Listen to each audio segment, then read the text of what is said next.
It is 80 times stronger than morphine, hundreds of times stronger than heroin, and it kills about 200 Americans each and every day. Fentanyl is by far the leading cause of overdose deaths in the U.S., and just 2 milligrams of it would be deadly to most human beings.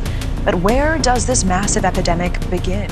The department is joining its partners in the United States and Europe to announce the results of Operation Disruptor. Operation Disruptor is the United States government's largest operation to date. 4:22 a.m., Minneapolis.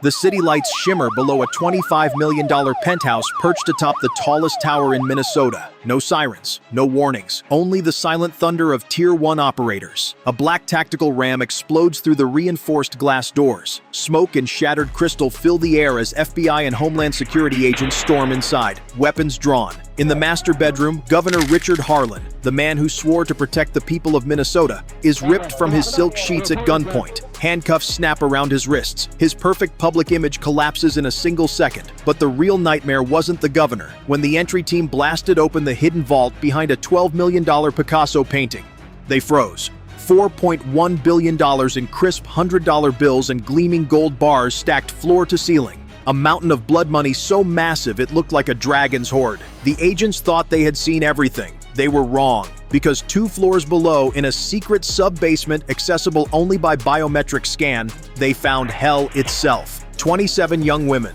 barely alive, chained, emaciated, their eyes hollow with unimaginable horror. And 9 bodies, some still warm. This wasn't just corruption. This was a governor running an international human trafficking empire and drug empire from the heart of American power. Comment, "Break the monster" right now if you want to see how deep this evil truly goes. Governor Victor Langford, 58, was the ideal American leader, tough on crime, strong on security, and beloved by the media. Behind his polished image, he lived in extreme luxury, owning a $25 million penthouse, private jet access, and hidden estates. For 18 years, no one suspected he secretly ran a vast international human trafficking and fentanyl empire. Everything began to crack 14 months ago, when a 9-year-old girl named Maria Elena Vargas was found barely alive on a desolate roadside near the Canadian border, tortured, dehydrated, and broken. Embedded under her skin was a classified Minnesota state tracking chip, authorized only at the highest level. That single discovery would drag the governor's empire of blood and gold into the light. What investigators uncovered next was not simple corruption. It was a meticulously engineered criminal machine built into the very fabric of state government. Governor Victor Langford had weaponized his authority in ways no one imagined possible. Using his executive power, he quietly approved a network of so-called refugee protection programs that granted official Minnesota state documents to thousands of individuals crossing from Mexico and Central America. These papers weren't meant to save lives, they were premium tickets into America's underworld. His right-hand man, Jonathan Reyes, the governor's longtime chief of staff, ran 4 shell companies registered in Minneapolis. On paper, they were respectable reintegration and support centers for trafficking victims.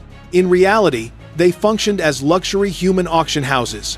Young women and girls were held in secret facilities, cataloged, photographed, and sold to the highest bidders. The standard price was $85,000 per person.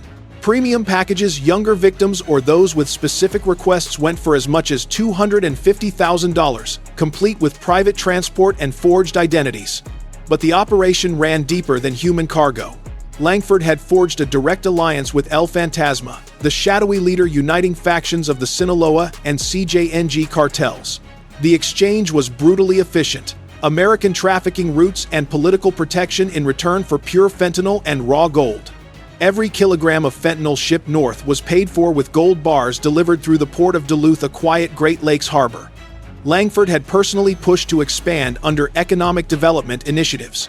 The $4.1 billion discovered in the penthouse was only the visible tip. 2 secret sub-basements beneath the building served as the heart of the machine. 1 floor stored the cash and gold. The other was a processing chamber where victims who resisted or became liabilities were handled. Forensic teams later found industrial bone saws, acid vats, and evidence that gold teeth and jewelry were systematically extracted from the dead before bodies were dissolved or incinerated. Reyes personally oversaw the logistics. GPS trackers, hidden in state-issued documents, allowed the network to monitor every victim. Those who tried to escape were hunted down using state law enforcement resources. The governor even diverted federal anti-trafficking grants to fund private security for his own operations. For 26 months, this dark ecosystem ran without interruption. Langford attended public anti-drug rallies by day, while signing off on cartel shipments by night. The entire empire turned human suffering into pure profit, gold, drugs, and political power flowing in a perfect, deadly circle. Yet even this level of evil was only part of the story, because one container arriving at Duluth would soon reveal a horror far beyond money and trafficking. The nightmare truly unraveled when an FBI undercover agent, embedded for 11 months as a fake cartel liaison, made contact with Jonathan Reyes. What he witnessed inside the governor's inner circle shattered every boundary of human decency. Using encrypted state servers, Langford had personally approved the transport of over 1,400 victims in just 2 years. Hidden cameras installed by the undercover agent captured Victor Langford himself, inspecting the merchandise in a soundproof room beneath the penthouse, walking among terrified girls, choosing which ones to sell and which to discard. Even more devastating was the discovery of Sophia Langford's involvement. The governor's own daughter had been running a private Telegram channel where elite clients could browse victim profiles and request custom experiences. Bank records showed she had received over $2.8 million in cryptocurrency payments. Forensic teams later recovered deleted footage from Reyes's devices, showing him and a cleanup crew using industrial meat grinders and chemical drums to dispose of bodies in the sub-basement. One video revealed a young woman still conscious as acid was poured. The screams were silenced only by Reyes, casually increasing the volume of classical music playing in the background. Wire transfers traced through shell companies revealed Langford had funneled $187 million into private Swiss accounts, while publicly begging for more federal funding to fight trafficking. The man who once hugged, rescued children on camera, had built a slaughterhouse beneath his Golden Palace. These discoveries forced the green light for the raid. At 4:02 a.m., the final order came from FBI command in Washington. Over 140 agents from the FBI hostage rescue team, DEA, Tactical, and Homeland Security surrounded the 42-story luxury tower in downtown Minneapolis. Blacked-out MRAP vehicles blocked every exit. Snipers took positions on adjacent rooftops. Inside the penthouse, Governor Victor Langford was on a secure call with El Fantasma, finalizing the next shipment. The breach was surgical and terrifying. At exactly 4:17 a.m., explosive charges blew the reinforced service elevator doors on the 40th floor. Teams fast-roped from helicopters onto the rooftop terrace while ground units used shaped charges to punch through the private elevator shaft. Flashbangs lit up the marble foyer like lightning. FBI, hands up, get on the ground! Langford staggered out of his private office, still clutching his encrypted phone. Agents tackled him before he could reach the panic room. Elena Langford screamed hysterically as she was zip-tied on the king-sized bed. Sophia tried to delete files from her laptop, but was slammed against the wall, her designer phone shattering on the floor. But the real horror waited below. While the family was secured, a second team located the biometric vault behind the Picasso. The steel door hissed open, revealing a climate-controlled chamber the size of a small bank. Stacks of $100 bills reached the ceiling. Gold bars, each stamped with cartel insignias, formed perfect golden walls. Forensic accountants on site immediately estimated the value at over $4.1 billion cash, gold, diamonds, and cryptocurrency cold wallets. 2 floors deeper, agents discovered a hidden freight elevator disguised as a wine cellar. What they found in the sub-basement made veteran agents vomit. A long corridor of steel cages. 27 young women and girls, ages 14 to 23, chained to the walls, malnourished, covered in bruises and injection marks. Some were unconscious from heavy sedation. One whispered in broken English, "They told us this was America." They lied. Further inside lay the disposal chamber. 9 decomposing bodies hung from meat hooks. Industrial bone saws and barrels of hydrofluoric acid stood ready. Blood splatter patterns told investigators that several victims had been alive during the dismemberment process. The smell of bleach and decay was overwhelming even through tactical masks. As agents swept the final room, Jonathan Reyes emerged from a hidden server closet firing an AR-15. A fierce 4-5-second gun battle erupted. Reyes was shot 3 times but survived long enough to scream, The governor owns this city, before collapsing.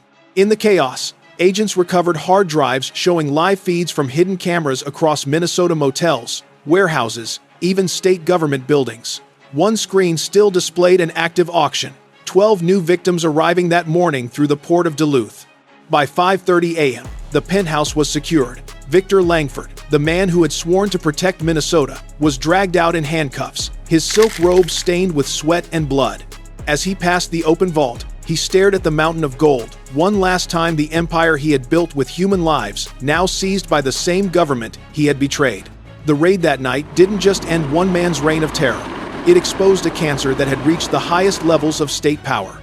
The raid in Minneapolis was only the beginning, a single spark that ignited a far larger, coordinated takedown. As Victor Langford was dragged from his penthouse in handcuffs, federal command activated a sweeping multi-city operation stretching across 3 U.S. states and deep into Mexico.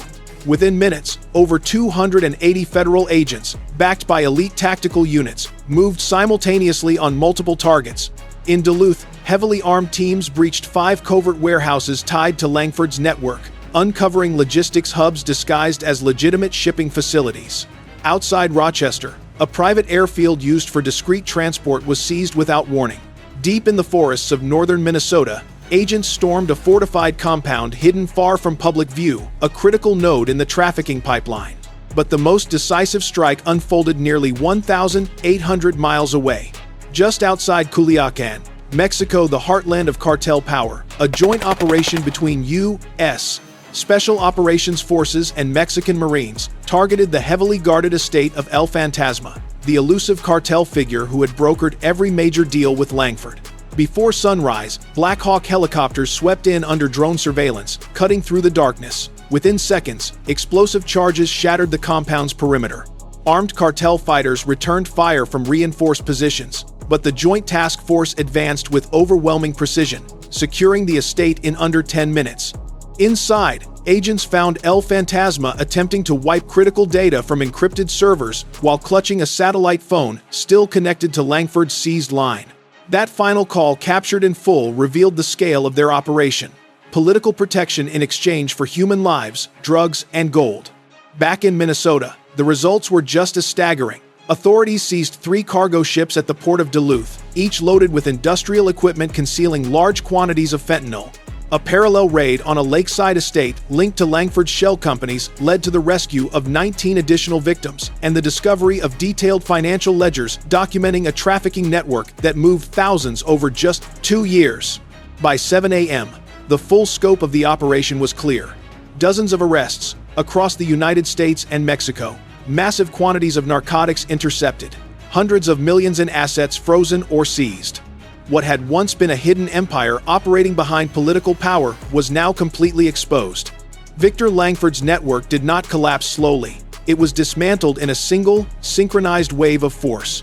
From luxury towers in Minneapolis to cartel strongholds in Sinaloa, the operation sent a clear message. Even the most protected systems can fall when the truth finally breaks through. As the sun rose over Minneapolis that morning, the empire Victor Langford had spent years building lay in ruins. From the blood-stained subbasement of his $28 million penthouse to the bullet-riddled compound of El Fantasma in Mexico, one of the most sophisticated criminal enterprises in American history had been decapitated in a single night. Governor Victor Langford, the man once celebrated as Minnesota's protector, now faces life in a federal supermax prison along with his wife Elena and daughter Sophia. Jonathan Reyes is expected to spend the rest of his life behind bars. Over 58 high-level co-conspirators, including state officials, port directors, and cartel operatives, are in custody. Authorities seized $4.1 billion in blood money, more than 3.2 tons of pure fentanyl, and dismantled a trafficking network responsible for over 2,700 victims. This was never just about one corrupt politician. This was about how power, when left unchecked, can transform a respected public servant into a modern-day slave trader operating from the 42nd floor of a luxury tower. The horrifying truth this case reveals is simple yet terrifying. The greatest threats to our society often wear tailored suits, attend charity galas, and swear oaths to protect us. They don't hide in the shadows, they sit in the highest offices, smiling for the cameras while selling human lives for gold. The real lesson here is crystal clear. We must demand absolute transparency and relentless oversight from every single person we elect. No position is too powerful to escape scrutiny. When leaders betray the vulnerable, especially women and children, the public must hold them accountable without mercy. Silence and complacency are what allow these monsters to thrive. If this story shocks you, angers you, or breaks your heart, then turn that emotion into action. Comment "Break the Monsters" below right now and tell us which state you're watching from. Your comments help expose these networks and push this story to millions more people who need to see it. Smash the like button if you believe every corrupt official like Victor Langford deserves a lifetime in prison. Share this video with everyone you know, because the next Penthouse could be in your own state. And if you want more hard-hitting investigations into the dark underbelly of power, politics, and organized crime, subscribe right now and hit the bell icon. We will never stop pulling back the curtain on these horrors. The Golden Empire has fallen, but the fight to protect the innocent is far from over.